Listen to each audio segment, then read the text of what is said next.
Billy Batson and his foster family have been separated across the realms, and they're going to need to dig deep to find the heroic power they need to make it on through. All this and more on the pages of Shazam, issue number 5. Let's hop on in together and find out what happens next, shall we? Alrighty then, so picking up from where the last issue left off, Black Adam, longtime enemy of the Shazam family and anti-hero in his own right, has finally gotten wise to everything Billy has been doing. He fears that with all the magical doorways opening up again and Billy's general level of inexperience, it's only a matter of time before the entire world gets pulled into the chaos of the magical realms, and that means Kahndaq, the only thing that Black Adam actually seems to care about. Black Adam vows to get all the realms back under control, even if it means killing Billy Batson to do so. Now, where is Billy right now? Well, he and Mary are still the prisoners of the psychotic King Kid. He discovered that they weren't adults, and because of that, he's ready to subject them to the worst punishment the Funland has to offer. And that is, well, working you to death to help make fun for other people, which doesn't really sound fun at all when we stop and think about it.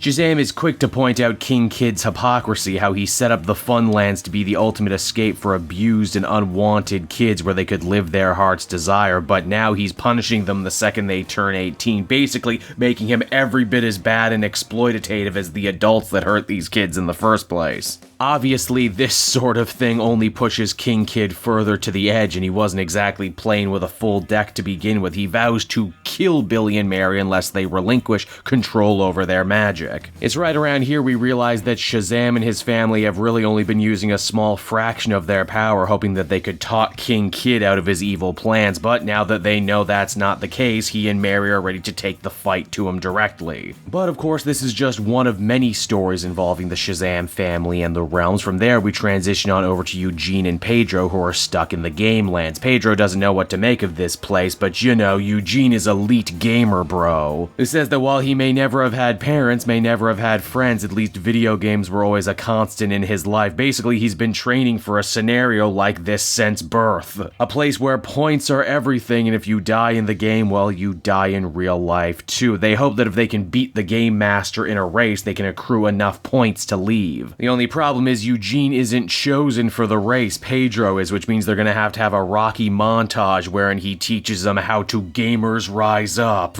Now that all sounds pretty dangerous, but no one's got it worse than poor Freddy and Darla. They're on trial right now in a literal kangaroo's court for the unforgivable crime of being human. You see, as we discover, humans actually did live in the wildlands once long ago, but the animals all banded together and pushed them off into the wicked woods, perhaps even exterminating them completely for all we know.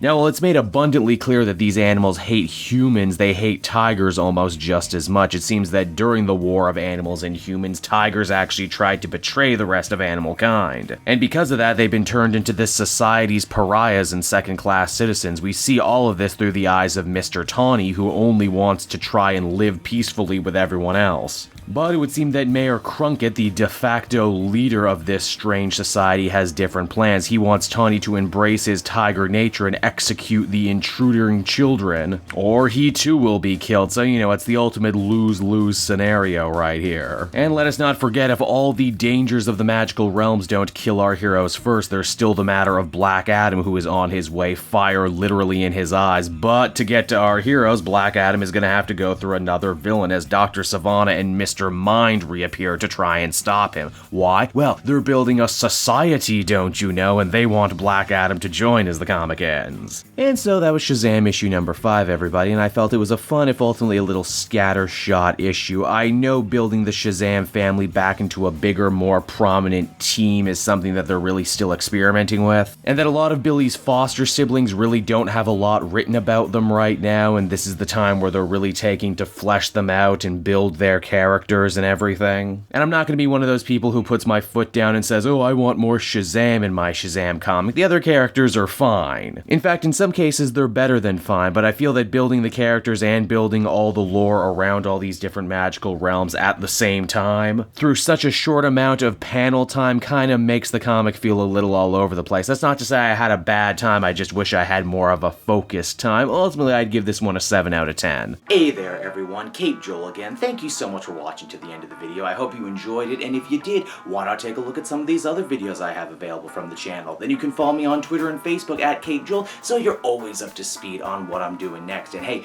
if you're feeling in a charitable mood, why not check out my Patreon page? Patrons get exclusive access to videos and content before anyone else, and you can do so for as little as $1 a month. So, until next time everyone, this has been CapeJoel, and I will be continuing to make more comic book videos that smack of greatness. Bye-bye.